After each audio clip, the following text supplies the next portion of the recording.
మాట్లాడి మమ్మల్ని బలపరచుమని, అన్ని దీవెనకరంగా మలచమని యేసు నామములో ప్రార్థిస్తున్నాము తండ్రి, ఆమేన్. ప్రభు పరిశుద్ధమైన నామానికి మహిమ కలుగును గాక. కూడి వచ్చిన దేవుళ్ళందరికీ శుభములు, ఆశీర్వాదాలు దేవుడు దయచేయను గాక. ఆమేన్.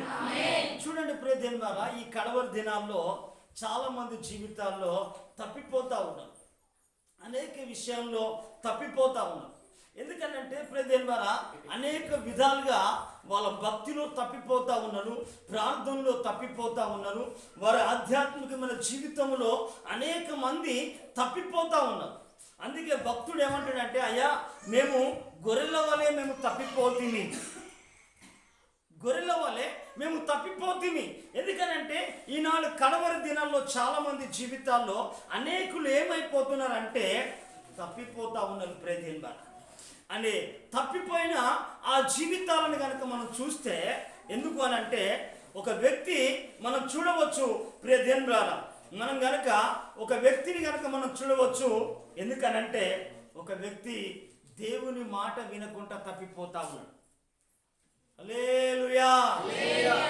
ఎందుకనంటే ఈనాడు అనేక విధాలుగా ఒక్కొక్క వ్యక్తి ఒక్కొక్క విధంగా తప్పిపోవడానికి కారణం ఎందుకనంటే, చూడండి, దేవుడు తన ఇష్టానుసారమైన ప్రవర్తనను బట్టి బైబిల్లో చూడండి. ఎందుకనంటే అనేకులు కూడా, అందుకే ఏ భేదము లేదు, బైబిల్ చెప్తా ఉన్నది రోమిలకు రాసిన పత్రిక, ఏ భేదము లేదు, దేవుడు అనుగ్రహించు మహిమను పొందకుండా అందరూ పాపము చేసి తప్పిపోతున్నానంట. అక్కడక్కడ కారణం ఎందుకనంటే మనం చూడవచ్చు, ఈ 3వ అధ్యాయంలో ఇక్కడ మాట్లాడుతూ ఉంటాడు పౌలు. ఎందుకనంటే 3వ అధ్యాయము 23వ వచనంలో అక్కడ అంటాడు, ఏ భేదమును లేదు, అందరూ పాపము చేసి దేవుడు అనుగ్రహించు మహిమను పొందలేకపోతా ఉన్నారు. ప్రియ దేవుని ద్వారా ఎందుకు అనంటే అనేకులు, ఎందుకనంటే వారు తప్పిపోతా ఉన్నారు. చాలా మంది గొర్రెల వల్ల తప్పిపోతా ఉన్నారు. ఎందుకనంటే మనుషులు తప్పిపోతా ఉన్నారు, మాటలు తప్పిపోతా ఉన్నారు, ఆలోచనలు తప్పిపోతా ఉన్నారు. అయితే ఈ కడవరి దినాల్లో ఎందుకు తప్పిపోతా ఉన్నారంటే దేవుని యొక్క మాటకు విధేయత చూపించకపోవడం. ఎందుకనంటే దేవుని యొక్క మాటకు లోబడకుండా, దేవుని యొక్క మాటకు కట్టుబడకుండా, దేవుని యొక్క మాట ప్రకారంగా వారి జీవితాన్ని కొనసాగించకుండా వారి జీవితాలు ఏమైపోతానంటే, దేవుడు అయ్యా బిడ్డ నువ్వు ఇటు నడువు అని అంటే వారు ఏమైపోతానంటే వారు మరొక మార్గాన్ని ఎంచుకుంటా ఉన్నారు. చూడండి, బైబిల్లో యోనా ఉన్నాడు, బైబిల్లో యోనా ఉన్నాడు. యోనాను దేవుడు చెప్పాడు, యోనా నువ్వు ఏం చేయాలనంటే నువ్వు నినివే పట్టణానికి వెళ్ళిపోవాలి యోనా అని దేవుడు మాట్లాడితే యోనా ఏ వైపునకు వెళుతా ఉన్నాడో చూడాలి. యోనా గ్రంథము 1వ అధ్యాయము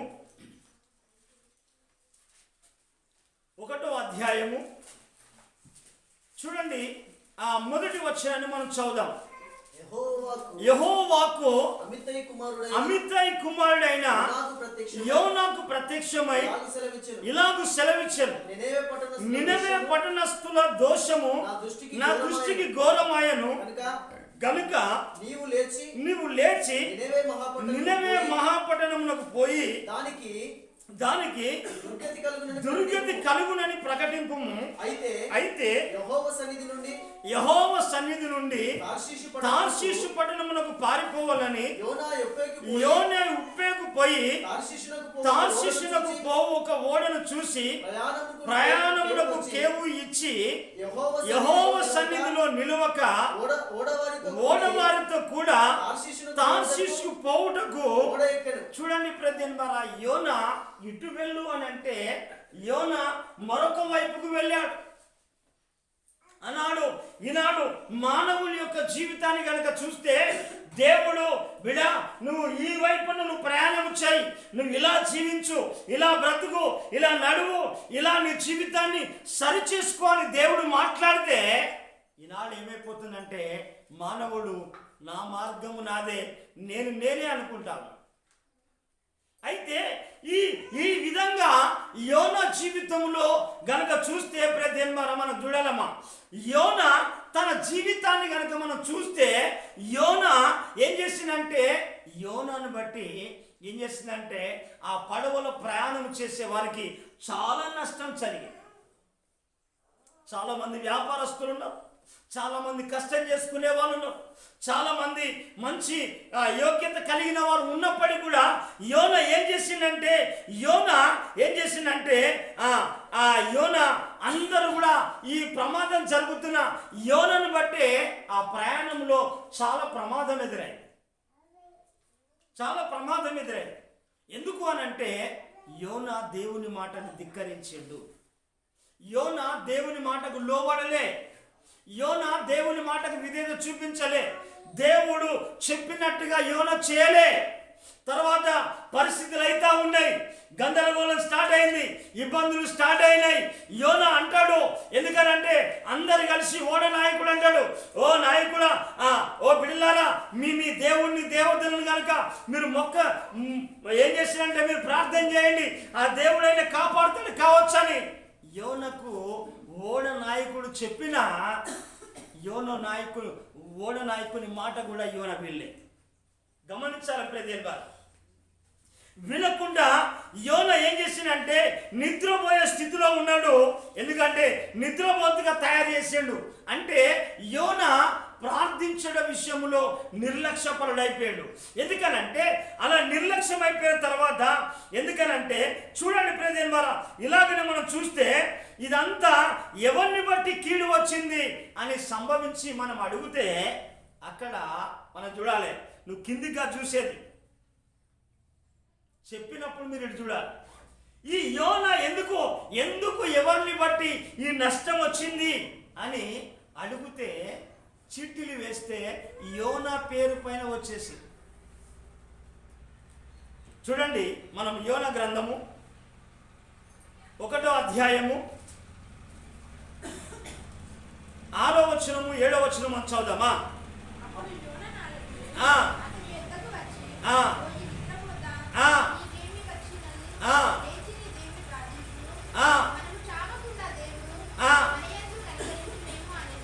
చూడండి, ఇక్కడ అక్కడ అంటాడు నాయకుడు ఏమంటుడంటే ఎవరిని బట్టి. ఎందుకనంటే ఓ నిద్రపోతా, నువ్వు లేచి నీకేమొచ్చింది, నువ్వు లేచి దేవుణ్ణి ప్రార్థించుము. ఎందుకనంటే మనము చావకుండా ఆ దేవుడు మన యందు కనికరించుమేనేమో అని అంటే ప్రేదేన్ ద్వారా యోన నిద్రపోతా అవుతా ఉన్నాడు. తర్వాత ఎందుకు అని అంటే వాళ్ళకు ఒక డౌట్ వచ్చింది, ఇంత కీడంతా ఎవరిని బట్టి వచ్చేసింది అయ్యా అని వాళ్ళు చీటీలు వేసుకుంటే ఏం జరిగిందో మనం చూద్దాం. ప్రేదేన్ ద్వారా 7వ వచనం ఎవరైనా చదవడం. అంతలో ఓడవారు ఎవరిని బట్టి ఇంత కీడు మనకు సంభవించినది తెలియటకై చీట్లు వేద్దాము రండి అని ఒకరితో ఒకరు చెప్పుకొని చీట్లు వేయగా చీటి యోన పైకి వచ్చింది.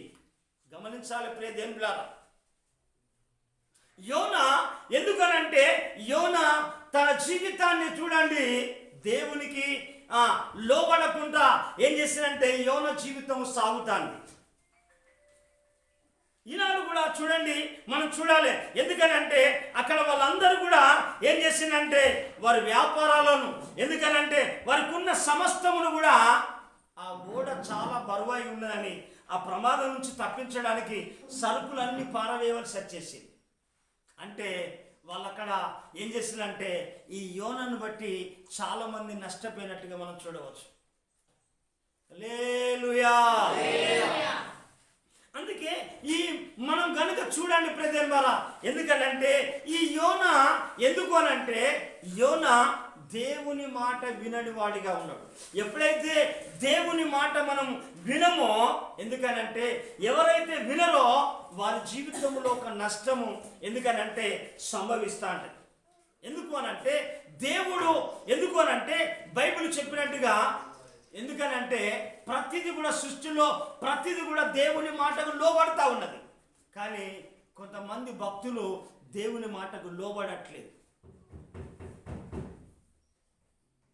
నేనెల్లప్పుడూ యెహోవాను సన్నతించెదను, నిత్యము ఆయన కీర్తి నా నోటమున. నేనెల్లప్పుడూ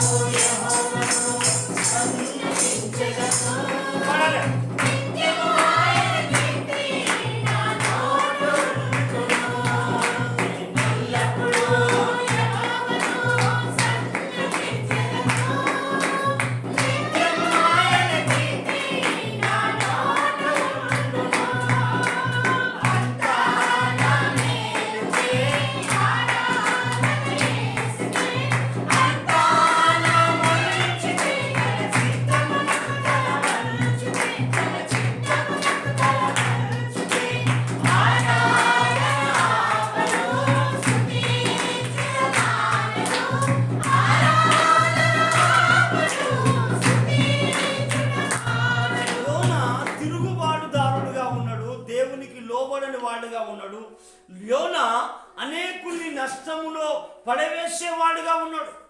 కారణం ఎందుకనంటే దేవుని మాట వినని ఏ వ్యక్తి అయినా తాను నష్టంలో పడే పరిస్థితిలో ఉన్నాడు. ఎందుకంటే ప్రియమైన ద్వారా దేవుని యొక్క మాట ఎందుకనంటే మనం చూడాలి, దేవుని యొక్క మాట ఎందుకు అనంటే జీవం కలిగిన మాట. దేవుని మాట శూన్యమును సృష్టిగా మార్చింది. దేవుని మాట ఎందుకనంటే ఎర్ర సముద్రమును పాయలు చేసింది. దేవుని మాటతోటి ఎందుకనంటే చనిపోయిన లాజరును ఒక్క మాటతోనే లేపిండు. కానీ యోనా తృణీకరించిండు, తిరస్కరించాడు. ఎందుకనంటే ఈ యోన జీవితం అలాగే మనం బైబిల్లో మరొక వ్యక్తిని కనుక మనం చూస్తే ప్రియమైన ద్వారా ఎందుకు అనంటే మనం కనుక చూస్తే బైబిల్లో మరొక వ్యక్తిని కనుక మనం చూస్తే ఎందుకు అనంటే మనము ఎక్కడ తప్పిపోతున్నామో, ఎక్కడ దూరం అయిపోతున్నామో, ఎక్కడ దేవుల్లో వెనకబడిపోతున్నామో దాని గురించి మనం ఏం కావాలంటే మనం గనక ఎరుగుతే దేవుని కార్యాన్ని చూస్తాం. చూడండి, ఒక తండ్రికి ఇద్దరు కుమారులు ఉంటే ఇద్దరు కుమారులలో ఒక కుమారుడు ఏం చేసిందంటే ఆయన తన తండ్రి దగ్గర తన వాటను అడుక్కొని దూరదేశాలకు వెళ్ళి ప్రయాణం చేసి దూరదేశాలకు వెళ్ళి ఏం చేసిందంటే నా తండ్రి కంటే నేను ఎక్కువగా సంపాదిస్తా, నేను నా తండ్రి కంటే ఎక్కువగా సంపాదిస్తానని చెప్పేసి. ఎందుకనంటే మానవుని యొక్క ఆలోచన ఉంటాంటది. ఎందుకనంటే ప్రియమైన ద్వారా ఆయన ఆ విధంగా ఆలోచన చేసుకొని తండ్రి దగ్గర అంతా తన ఆస్తిని అంతా తీసుకొని ఏం చేసిందంటే ఆయన తిరిగి వేరే దూర దేశాలకు వెళ్ళిండు. మంచిగా జలసాలు చేస్తూ ఉన్నాడు, విందులు చేస్తూ ఉన్నాడు, వినోదాలు చేస్తూ ఉన్నాడు. ఆయనకు అడ్డు లేకుండా అయిపోయింది. తర్వాత రాను తన ఆస్తి అంతా చెప్పాలి, తనకున్న ధనం అంతా తండ్రి ఇచ్చిన ఆస్తి అంతా ఏమైపోయింది, ఇట్లా ఎక్కడదమ్మా, ఆస్తి అంతా ఏమైపోతానంటే ఖర్చు చేసుకుని అనేకమైన సినిమాలకు, షికార్లకు, వ్యభిచార కొంపకు, క్యాబరే డాన్సర్లకు, తర్వాత ఎక్కడికి పడితే అక్కడికి వెళ్ళి తనదంతా ఖర్చు చేసుకున్నాడు. చివరికి పందుల పొట్టు కూడా చెప్పాలి దొరకలే, పందులు పొట్టు కూడా దొరకలే, తిననీయలే పందులు. ఆ పందుల వాని దగ్గర పందులు ఉన్న వ్యక్తి దగ్గర నౌకరు ఉన్నాడు. ఆఖరికి ఆ పందుల పొట్టన్న తిందామని ఆశపడ్డాడు. కానీ ప్రియమైన ద్వారా ఆయన ఏమి మాత్రం కూడా పందుల పొట్టు కూడా దొరకలే. ఎందుకనంటే దేవుని నుంచి తప్పిపోయిన వ్యక్తికి, ఏ వ్యక్తికైనా దేవునికి దూరం అయిపోతున్న ఏ వ్యక్తికైనా తండ్రి మాట కానీ తల్లి మాట కానీ లోబడని పెద్దల మాట కానీ లోబడని వ్యక్తికి చివరికి దొరికేది అంతే. సొలొమోను అంటాడు, వేశ్యలతో సాంగత్యము చేసేవానికి రొట్టె ముక్క మాత్రమే మిగులుతాయట. అందుకే మనం చూడాలి, ఈ దినమున మనం చూడాలి. ఎందుకనంటే ప్రియమైన వారా ఆయన ఒక దినమున ఏం చేసిందంటే ఆయన తన తప్పిదాన్ని తెలుసుకున్నాడు. ఎప్పుడు అంటే బుద్ధి వచ్చినప్పుడు.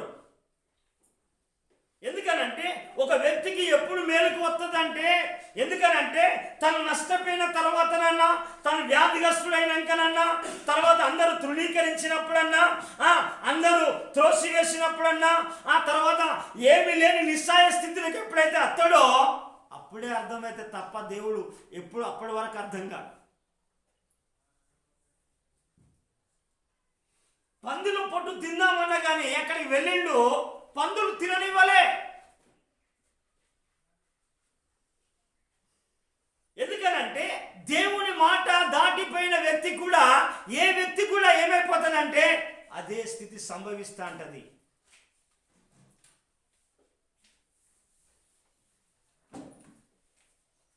అదే స్థితి ఏమైతుందంటే సంభవిస్తా ఉంటది.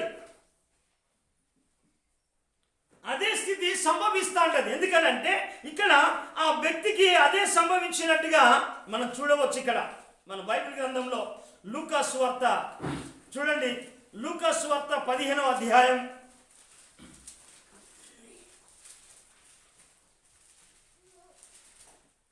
13వ వచనం 14వ వచనం. కొన్ని దినములైన తర్వాత ఆ చిన్న కుమారుడు సమస్తమును కూర్చుకొని దూరదేశంలో ప్రయాణమైపోయి అతడు తన ఆస్తిని దుర్వ్యాపారం వలన పాడు చేసెను. ఇక్కడ ఈనాడు కూడా గదే అయిపోతుంది. వారి ఆత్మీయ జీవితానికి పతనం కావడానికి, వారి కుటుంబ వ్యవస్థ పతనం అవ్వడానికి విలాసవంతమైన ఖర్చులు. ఎందుకనంటే నక్కను చూసి పులి వాత పెట్టుకున్నదట, పులిని చూసి నక్క వాత పెట్టుకున్నదట. ఎందుకనంటే ఈనాడు కూడా ఏమైపోతుందంటే వాళ్ళకు మేడలు ఉన్నాయి, మనకు మిద్దెలు లేవు. మనకు వాళ్ళ కార్లు ఉన్నాయి, మనకు సైకిలే ఉన్నది.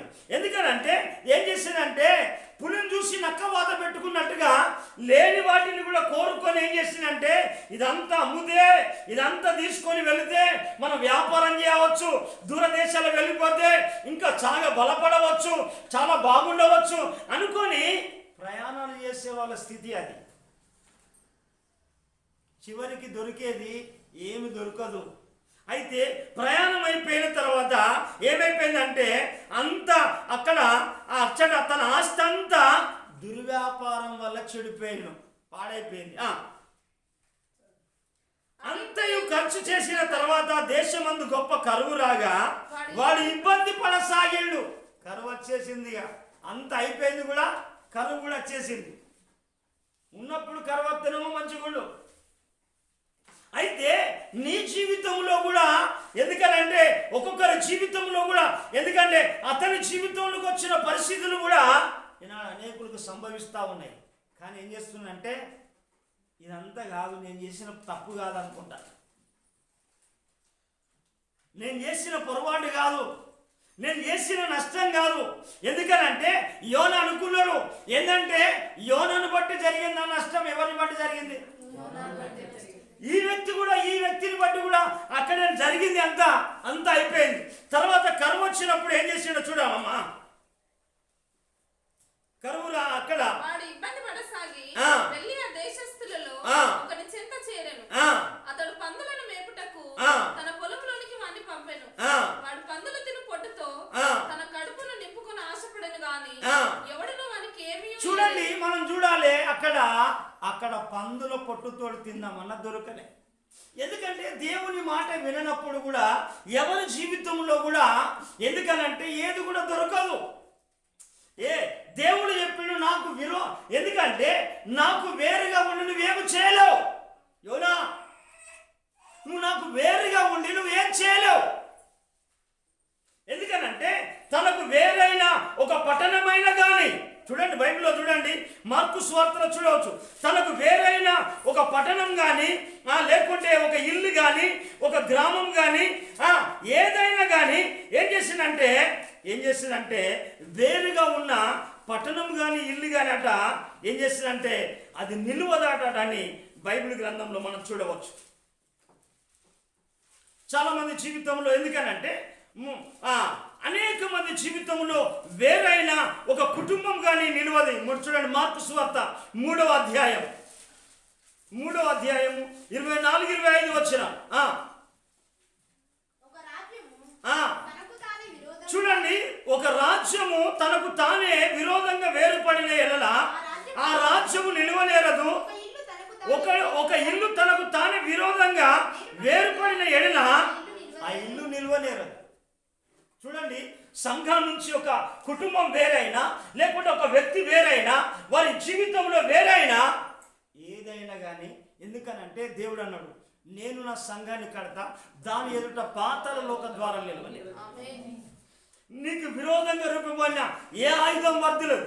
సంఘములోనే ఉండే సంరక్షణ ఉంటుంది, సంఘములోనే ఉంటేనే కాపుదల ఉంటుంది, సంఘములోనే ఉంటేనే ఆశీర్వాదం ఉంటుంది. సంఘములో ఏం చేస్తారంటే దేవుని ఇల్లు అంటే రొట్టెల ఇల్లు, సమృద్ధి కలిగిన ఇల్లు. ఎందుకనంటే ఈ సావాసం నుంచి వేరైనా, సంఘం నుంచి వేరైనా, దేవుని నుంచి వేరైనా, ఎందుకనంటే అక్కడ పందుల పొట్టు కూడా దొరకలేదు. యోనా కూడా వేరైపోయిందంటే నినవే కాకుండా దేవుని మాట తిరస్కరించి త్రోసివేసి యోనా బయలుదేరితే యోనను బట్టి నష్టమే జరిగింది కానీ లాభం జరిగింది. అయితే ఇక్కడ మనం గమనించాలి ప్రియమైన వారా, ఇక్కడ ఒక వ్యక్తి ఏం చేసిందంటే ఇక్కడ ఈ తప్పిపోయిన కుమారుడు తన జీవితాన్ని గురించి ఆలోచన చేసిండు. ఎప్పుడు ఆలోచన చేసింది అని అంటే తినడానికి చెప్పలే చెప్పమ్మా చెప్పు. ఎందుకనంటే ఏంటంటే తినడానికి ఏమి దొరకనప్పుడే ఆలోచన వస్తుంది. అన్ని ఉన్నప్పుడు, బలం ఉన్నప్పుడు ఒక వ్యక్తి విచ్చలవిడిగా తిరుగుతూ అంటాడు, ఇష్టానుసారంగా తిరుగుతూ అంటాడు. నాకు బలం ఉన్నది, నాకు ధనం ఉన్నది, నాకు అందరూ ఉన్నారు, అన్నీ ఉన్నాయి అని బయలుదేరుతూ ఉంటారు. కానీ దేవుడు దావీదు అంటాడు, బలము తనదని ఒకసారి చెప్తే దావీదుకు 2 సార్లు వినబడ్డాడు. ఎందుకనంటే మీరు బలం ఉన్నదని ప్రయాణం చేయవచ్చు, కానీ దేవుడు ఏం చేసిందంటే ఆయన బయలుదేరి వెళుతూ ఉంటే దేవుడు ఏం చేసిందంటే చూడండి ప్రియదేవరా, ఆయన ప్రయాణం చేస్తూ ఉంటే దేవుడు ఏం చేస్తున్నాడో చూడండి. కీర్తన గ్రంథంలో ఒక మాట మనం చూద్దాం. ఈనాడు కూడా అనేక మంది కూడా ప్రయాణం చేస్తూ ఉన్నాడు. చూడండి 102వ కీర్తన. ఎందుకనంటే తనకు బలం ఉన్నది కదా, యోనా అదే చేసిండు.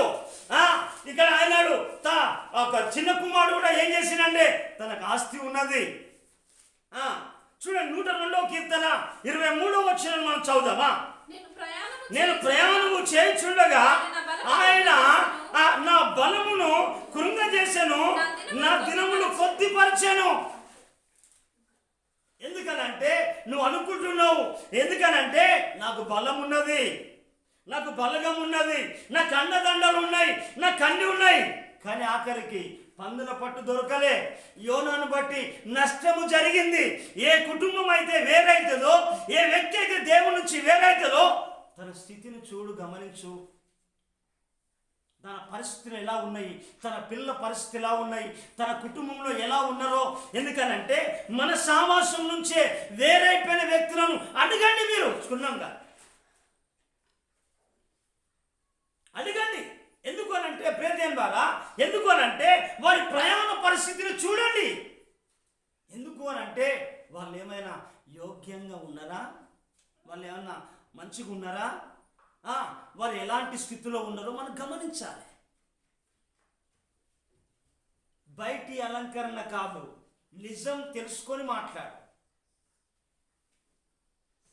ఏ కుటుంబమైనా, ఏ వ్యక్తి అయినా, ఎందుకంటే ప్రియదేవన్ బాగా తనకు తానుగా వేరుపడ్డ రాజ్యము కావచ్చు. ఎందుకనంటే ఏ రాజ్యము కావచ్చు. అందుకే మనం కనుక చూస్తే ప్రియదేవన్ బాగా నీ బలం కానీ, నీ ధనం కానీ, ఏది కానీ నేను ఎప్పుడు కూడా కాపాడదు.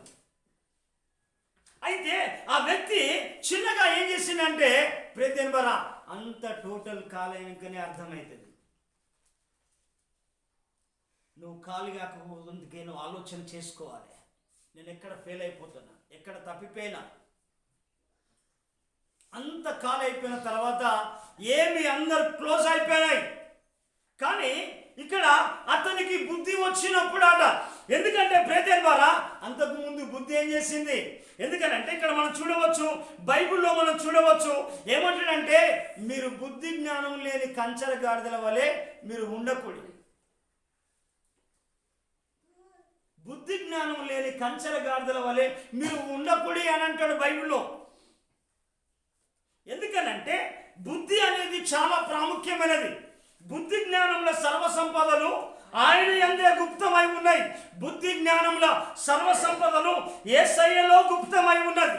అయితే బుద్ధిమంతుడు అనే వాడాట ఏం చేస్తుందంటే కింద ఉన్న మార్గాన్ని పాతాళము తప్పించుకోవడానికట ఏంటంట జీవ మార్గంలో ప్రయాణం చేసేవాడు. అతని మనసు కింద ఉన్న వాటి మీద కాదు, పైనున్న వాటి మీదనే. ప్రజల హల్లెలూయా. ఎందుకనంటే ఉన్న వాళ్ళు కిందనే చూస్తా అంటారు. ఆలోచన ఎక్కడ ఈ కిందనే చూస్తా అంటారు. ఎందుకనంటే ఈ బుద్ధిమంతుడు అనే వాడట ఏం చేస్తున్నాడంటే ఎక్కడ పరమునకు వెళ్ళే జీవ మార్గంలోనట.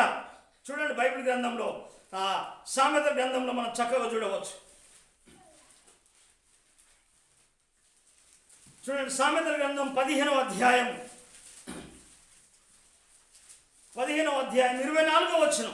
క్రిందనున్న కిందనున్న పాతాళము పాతాళము తప్పించుకునే వలనని బుద్ధిమంతుడు పరమునకు పోవు జీవ మార్గమున నడుచుకుంటాడు. ఎందుకనంటే కింద పాతాళం ఉన్నది.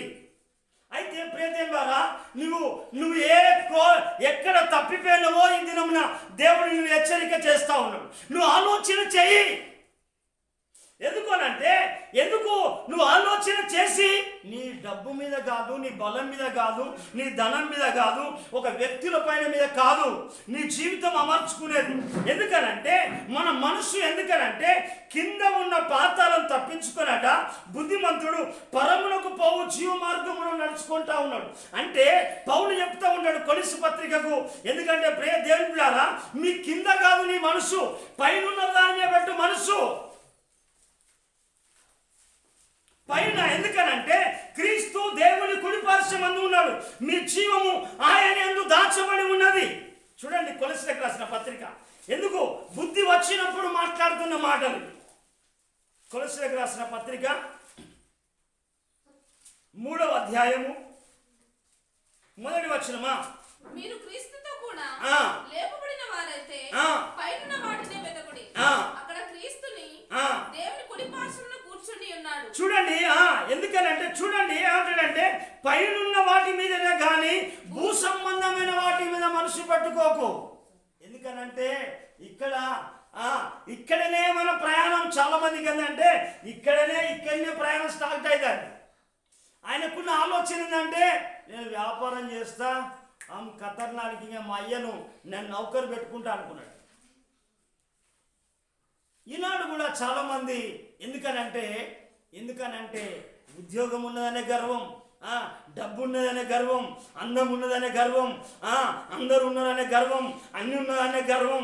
ఈ గర్వమే దేవుని మాట విననీయదు, దేవునికి లోబడనివ్వదు, దేవుని సన్నిధిలో ఉండనివ్వదు, దేవుని సన్నిధికి రానివ్వదు,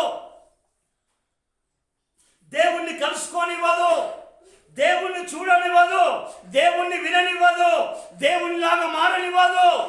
ఎందుకనంటే ఈ మనసు ఎప్పుడైతే వస్తుందో, ఎందుకనంటే ప్రియదేవ ద్వారా ఎందుకు ఈ అపోస్తలుడైన పౌలు ఏంటంటే నాకు ఏవేవి లాభకరములో అవి క్రీస్తు నిమిత్తము సమస్తము పెంటగా వెంచుకున్నా. నేను క్రీస్తును సంపాదించుకోవడానికి. ఈనాడు ఈ లోకపరమైన ధనాన్ని కొరకు అనేకులు పరిగెత్తి ఏమైపోతున్నారంటే పందుల పొట్టు కూడా నోచుకోగలేని పరిస్థితి తయారైంది. బాప్తిసం తీసుకొని ఇంత గొప్ప రక్షణ నిర్లక్ష్యం చేసి ఎట్లా తప్పించుకుంటావు? దాని వెనుక ఎంత ప్రయాసం ఉన్నది. దైవజనుల కన్నీరు, ప్రార్థన, ఉపవాసము, అహోరాత్రులు ప్రార్థన చేసి దేవుని పోలికలోకి మార్చబడి దైవ రాజ్యానికి చేర్చబడాలనే ఒక ఉన్నతమైన సంకల్పముతో దేవుడు దైవజనులను ప్రాంతానికి పెడితే దేవుని మాటనే ధిక్కరించిన యోనను చూడు, చిన్న కుమారుని చూడు.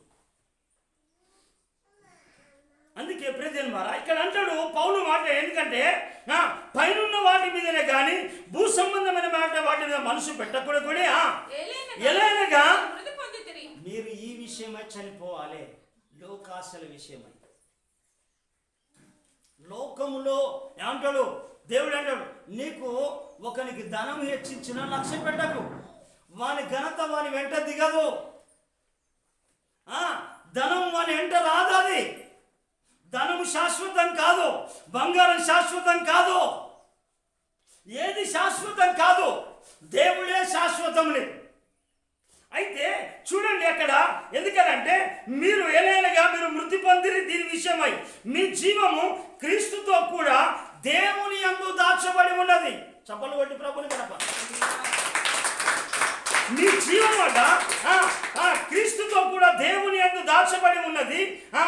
మనకు జీవమై ఉన్న క్రీస్తు ప్రత్యక్షమైనప్పుడు మీరు ఆయనతో కూడా మహిమయందు ప్రత్యక్షపరచబడతారు. చప్పలు కొట్టి. ఎందుకంటే వానికి ఏమి దొరకలే, అంత బెట్టుకుపోయాడు, కాలైపోయింది, ఇబ్బంది పడసాగిండు, పందుల పొట్టు దొరకలే, ఇంకో వ్యక్తిని చూస్తే వ్యాపారం నష్టమైపోయింది, అక్కడ మనుషులు నష్టమైపోయాడు, వాళ్ళంతా బాధపడిపోయాడు. ఎందుకనంటే నన్ను బట్టి ఇంకొక వ్యక్తి బాధపడకూడదు, నన్ను బట్టి నా కుటుంబం కరువులో పడకూడదు. అయితే వానికి బుద్ధి వచ్చినప్పుడట, తండ్రి నేను నీకును పరలోకమునకు విరోధంగా నేను పాపం చేశాను.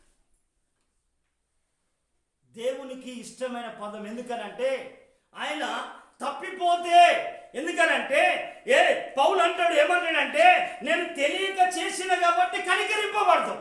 తెలిసి చేస్తే శిక్ష ఉన్నది. తెలిసి కూడా పాపం చేయడము, తెలిసి అబద్ధాలడము, తెలిసి మోసం చేయడము, తెలిసి ఇష్టానుసారంగా బ్రతకడము చాలా ప్రమాదం. తెలిసి చేసేది ఎందుకనంటే తెలియక నేను చేసి తిని గనక కనికరింపబడితిని. ఆయన అంటాడు నేను పాపంలో ప్రధానుడను. ఎందుకనంటే ప్రియదేవులారా మనము ఎందుకనంటే ఈనాడు ఏం చేస్తానంటే ఒకవేళ ఆ వ్యక్తిలాగా నువ్వు తప్పిపోవైనావు, దేవుని మాటకు నిరాకరించినవేమో, ఒకవేళ నువ్వు ఆయనకు బుద్ధి వచ్చినప్పుడు ఆయన మాట్లాడే మాట ఎందుకంటే ఆ తప్పిపోయిన కుమారుడు మాట్లాడే మాట విధంగా నువ్వు గనక పశ్చాత్తాపముతో దేవుని దగ్గరికి వస్తే, హల్లెలూయా, చాలా మంది నిలబోతాము. ఎందుకంటే ఆ తప్పిపోయిన కుమారుడు ఏం చేస్తాడంటే పశ్చాత్తాపముతో దిగి వచ్చేసాడు. పశ్చాత్తాపము ఎందుకనంటే నిజమైన పశ్చాత్తాపము పాప క్షమాపణ కలగజేస్తుంది. అమ్మా నిద్రపోకు, హల్లెలూయా. ఎందుకనంటే నిజమైన పశ్చాత్తాపం ఏం చేస్తుందంటే పాప క్షమాపణ కలగజేస్తా అంటది. కొంతమంది ఏడుతా అంటారు కానీ పశ్చాత్తాపం ఉండదు. వాళ్ళ బాధను బట్టో, రోగాన్ని బట్టో, అప్పులను బట్టో, సమస్యలను బట్టి ఏడుతాంటారు. చేసిన తప్పును బట్టి పశ్చాత్తాపడరు, చేసిన పాపాన్ని బట్టి పశ్చాత్తాపడరు, చేసిన మోసాన్ని బట్టి పశ్చాత్తాపడరు. నేను దేవునికి దూరం అయిపోయినా, దేవుని ఆశీర్వాదానికి దూరం అయిపోయినా, దేవుని మహిమను కోల్పోయినా, దేవుని శక్తిని కోల్పోయినా, దేవుని అభిషేకమును కోల్పోయినా అని వాళ్ళు పశ్చాత్తాపడరు. కారణం ఎందుకనంటే పై పశ్చాత్తాపము పాప క్షమాపణ కలగచేయదు. మన యూదా ఏం చేసిందంటే పశ్చాత్తాప పడ్డాడు కానీ పాప క్షమాపణ దొరకలే.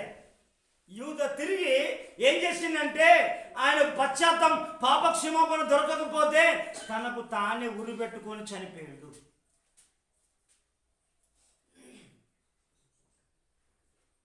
నీకు ఈ పాప క్షమాపణ దుకాణంలో దొరకదు. వాళ్ళు అనుకుంటారు కదా బుద్ధి కలిగిన కనికలు, బుద్ధి లేని కనికలు అనుకుంటే, అమ్మ మాది నీకు సరిపోదు కావచ్చు, దుకాణంలో కొనుక్కుంటే దుకాణం కాడికి వేయలు. నీకు ఇది దుకాణంలో దొరికేది కాదు. ఇది నిజమైన పశ్చాత్తాపము దేవుని సన్నిధిలో దొరుకుతా అంటది.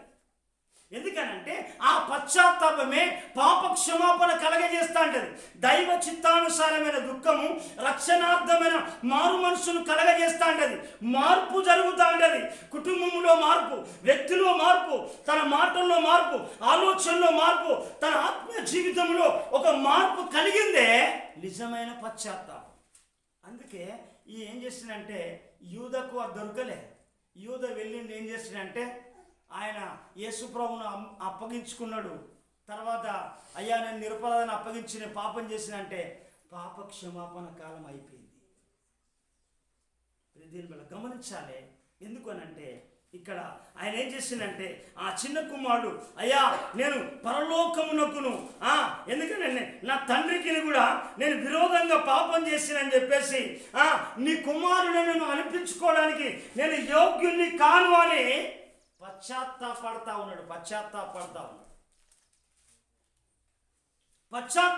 ఉన్నాడు. ఎందుకు అంటే అయ్యా ఎందుకు అని అంటే అంత ఖలాస్ అయిపోయిన తర్వాత ఒకవేళ నువ్వు ఆ స్థితిలో ఉండవచ్చు. గమనించండి. ఎందుకనంటే చూడండి, మనం లూకా సువార్త 15వ అధ్యాయం 18వ వచనం 17-18. అయితే బుద్ధి వచ్చినప్పుడు వాడు నా తండ్రి యొద్ద ఎంతో మంది కూలివాండ్రకు అన్నము సమృద్ధిగా ఉన్నది, నేనైతే ఇక్కడ ఆకలికి చచ్చిపో. ఎప్పుడు ఎందుకనంటే నువ్వు అప్పుడు ఆలోచన చేసే ముందు ఇప్పుడే నువ్వు ఆలోచన చేయి. నేను ఎక్కడైతే కాలు అయిపోయిందో నా స్థితి ఏంది? నేను ఎందుకు ఆశీర్వదించబడలేకపోతున్నాను?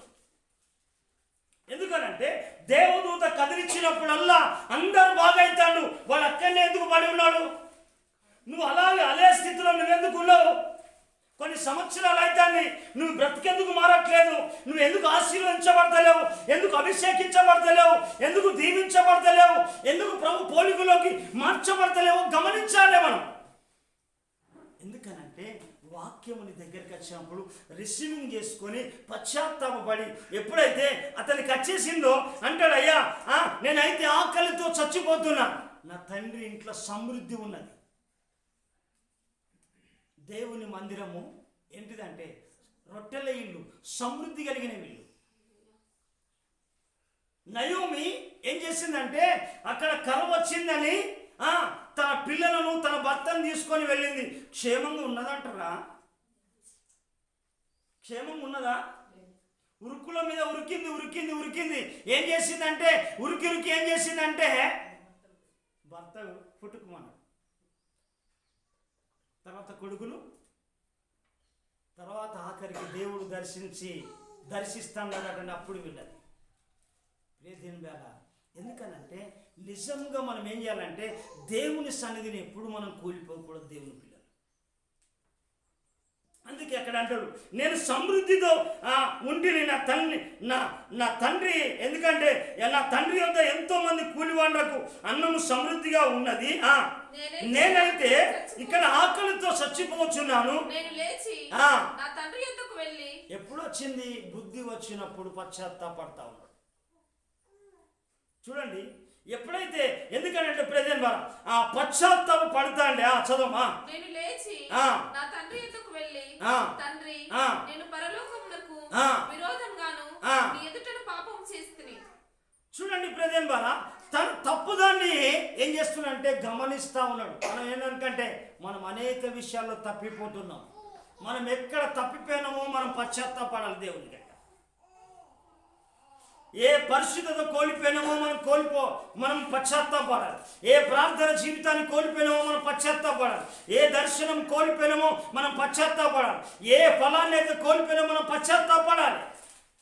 పడిన తర్వాత అక్కడ, అయ్యా ఇక మీదట నీ కుమారుని అనిపించుకుంటకు నేను యోగ్యుడని కాను, నన్ను నీ కోలివాళ్ళలో ఒక్కరిగా పెట్టుకోనమని అతనితో ఏం చేసినంటే అతనితో చెప్పుకొని లేచి తన తండ్రి యొద్దకు వచ్చేసాడు. చూడండి ప్రజెంబరా, పశ్చాత్తాపం అనేది ఎందుకనంటే పరమ తండ్రికి నువ్వు పశ్చాత్తాపడి విరిగి నలిగిన హృదయముతో దేవుని దగ్గరికి వస్తే ఏం చేస్తాడంటే ఆయన అంత మాత్రమే కాదు, ఇక్కడ మరలా ఇంకొక మాట చెప్తా ఉంటాడు. 21వ వచనం, అప్పుడు ఆ కుమారుడు అతనితో, తండ్రి నేను పరలోకమునకు విరోధంగాను నీ ఎదుట పాపం చేస్తుని, ఇక మీదట నీ కుమారుడిని అనిపించుకొనుటకు యోగ్యుడను కానెను. చూడండి ప్రజెంబరా, ఎందుకంటే తన పశ్చాత్తాపం ఏం చేసిందంటే కుమారుడు ఎందుకనంటే తండ్రి ఎప్పుడు కూడా తన పిల్లలను కోల్పోదు. దేవుడు కూడా చూడాలమ్మా, దేవుడు కూడా నిన్ను కోల్పోడు. ఎందుకనంటే నువ్వు విడిచినా కానీ ఆయన విడివాడు. ఎందుకనంటే బైబిల్ చెప్పిన ప్రకారంగా చూడండి, రోమిలకు రాసిన పత్రికలో చూడండి, దినమెల్లా తన ఎదురాడి వరకు చేతులు చాపుతా ఉన్నాడు. రోమిలకు రాసిన పత్రిక 10వ అధ్యాయం 20-21 వచనం,